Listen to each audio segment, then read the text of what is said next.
Rose from Hutt Valley by the name of Elizabeth Whelan, please.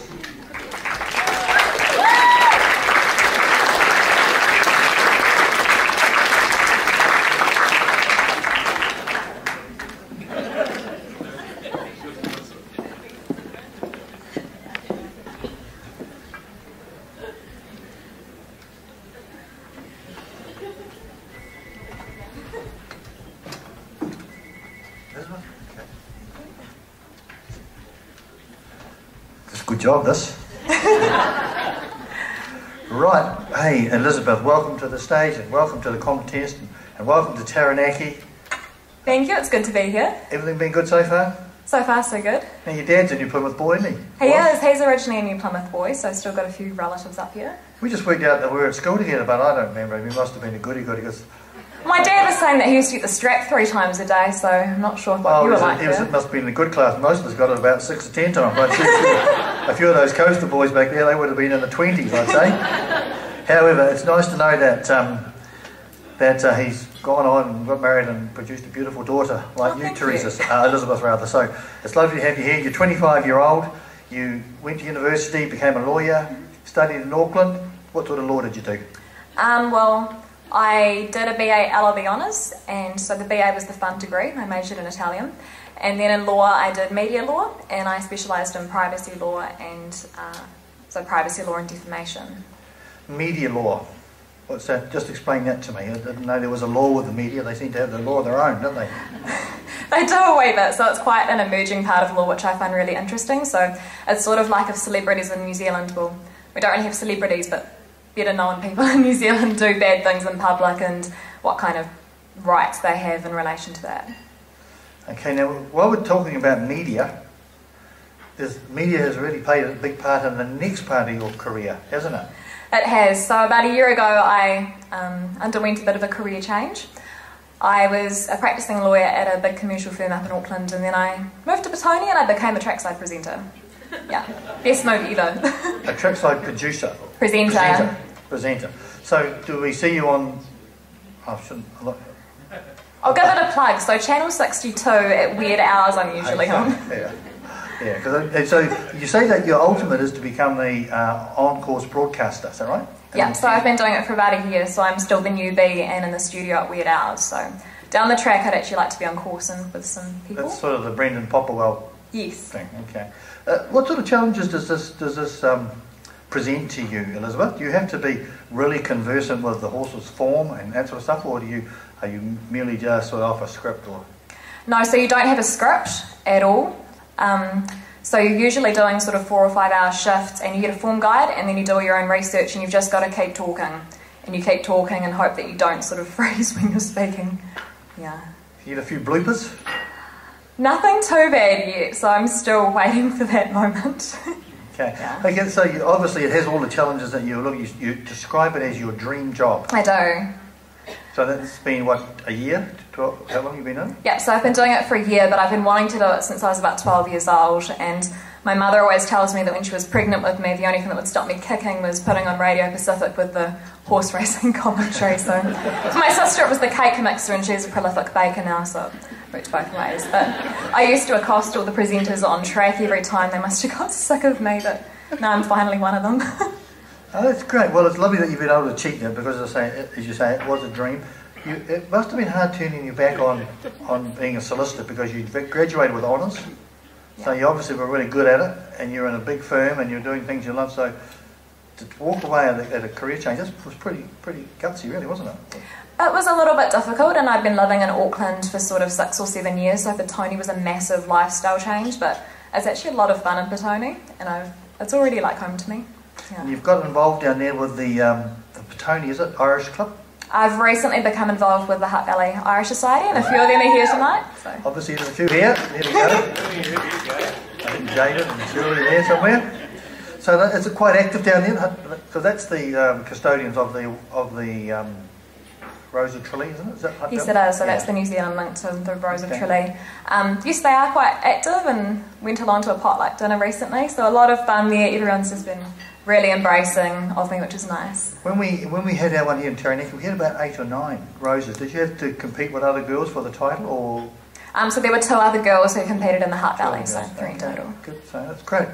Righto, let's move on. As we talked about your degree and that sort of stuff, we've talked about your track siding and your presenting stuff like that. Now I want to talk about your Irish ancestry or your Irish history and what you know of it, and what it means to you. Just tell us what you know about your ancestry. Well, as you can probably tell from my skin, I'm relatively Irish. I don't tan. But my Irish ancestry comes from my dad's side, my paternal grandparents. My grandfather was from Hutt in County Kildare, and my grandmother was from a little village and a school in County Kerry, so not actually too far from Tralee. Okay, so that might almost be like going home, homecoming down there. Well, just about, because my grandmother used to talk about the Rose of Tralee and say that she would have liked me to enter, so sort of doing this to honour her in a way. And you have a few family members here. I think I met a brother, your dad's brother or something here. And I do. I've got my uncle and my aunt here and my parents here. Great. Oh, that's good. And you've got a few supporters, obviously, from Batoni, is it, or wherever you were? Yes, from the Hutt. Yeah. Righto. Now, I'm just going to move into... You're obviously pretty keen also on greyhounds. I do. I love the greyhounds. You haven't tried commentating on that? You talk about being able to talk... That's actually my worst nightmare, because sometimes you sort of lose the audio during a trackside shift, and if you're a presenter you have to give it a go commentating. So the day that happens I'm very scared, but... Okay, well we'll look forward to watching. Must watch a bit more trackside nowadays. Okay, classical piano, and you not only play it for pleasure, but you've entertained people, you've played in restaurants, you've played in hotels and rest homes. Just talk to me about your interest in music. Okay, so some of you might have heard I played piano last night. I've played my whole life. I always played by ear. I also learnt classical music, so I did my grade 8 back in 2001, so it's been a little while. I had to brush up for last night. And played in a restaurant in Wanganui when I was at high school. And then when I went to Auckland, I played at a businessman's club called the Northern Club. So that was quite interesting, because it was a lot of lawyers and politicians, and John Key was there one night, and I was thinking, I hope I don't make a mistake. So, yeah. I'm sure he wouldn't have noticed. He'd have been talking something politics. Yeah, probably. Righto. Okay, but you can hula hoop for 2 hours non-stop. I can. That's my really special talent. Yeah. So you actually had someone time you for 2 hours? I timed it because I wanted to know how well I could do. I actually entered a national competition a few years ago, and the girl who won it, she went for 8 hours. I don't know how. She was just 8 hours wandering around and still hula hooping. Yeah. She deserved to win it, didn't she? I couldn't compete with that. Oh, that's amazing. Hula hooping for 8 hours. You hate horses that come second, and you love Elton John. I do. I love Elton John. I was actually lucky enough to go to his concert a few years ago when he was in Auckland, and he was just amazing. I paid a ridiculous amount of money to sit right up close, and he's got quite short, stubby fingers, but they just kind of fly across the keys, so being he's a really good pianist, isn't he? So you'd enjoy that part of it? Cool.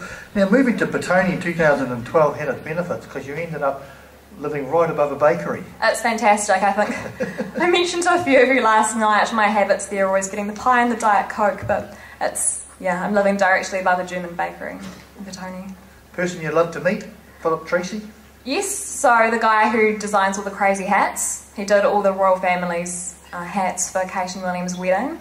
So I think it was Beatrice's particularly weird hat which attracted everyone's attention. But I kind of thought that maybe he and I could hit it off and he could just make them for me for free or something. You might have a hat for each race meeting. That's what I'm hoping. Well done. Becoming the New Zealand Rose. Okay, obviously it's an ambition because it entered in the up in the Hutt Valley. What would it mean, Elizabeth, to you? Would it mean lots to you and your family, or?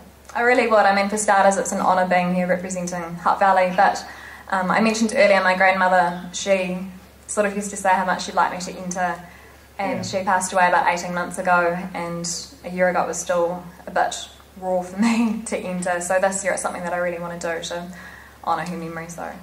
An interesting ambition or goal of yours is to shave for a cure.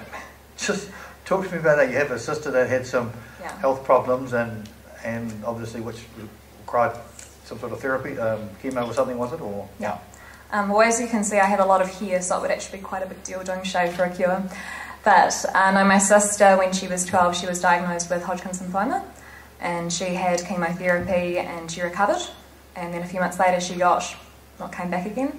And so she had more intensive treatment and she lost her hair and she had a couple of wigs, and she's been in remission now for 18 years. She's a successful lawyer over in Sydney, but it is something that I've always kind of wanted to do, and if maybe in a few years' time I can somehow increase my profile, raise as much money as possible, and do shave a cure. You have beautiful hair, but you might look a bit awkward on trackside. I thought I could maybe try out some cool looking wigs and see how that goes. Good on you. Well, it's a very, it's a lovely thing to, to say that you're prepared to do that to help somebody else in need. Your 5-year goal, or the last thing you want to do, is to continue in your job and find a husband. Is that right? Well, I thought maybe in 5 years I might be able to. I don't know. Hopefully. That must be all be slow down there, Hutt Valley. Eh? Hey, Elizabeth, it's been great. You did last night. You did the piano C and C minor. Rachmaninoff. Yeah, Rachmaninoff. Okay, I got that right. And that go good? I didn't forget it, which was the main thing. I got to the end. Yeah. Good on you. Hey, well, you've done very well here tonight, Elizabeth, and just being here, being Hutt Valley Rose, being with us here tonight, wonderful. Thank you. Wish you all the best in the rest of the competition. Thank you. And where's our escort? Brian.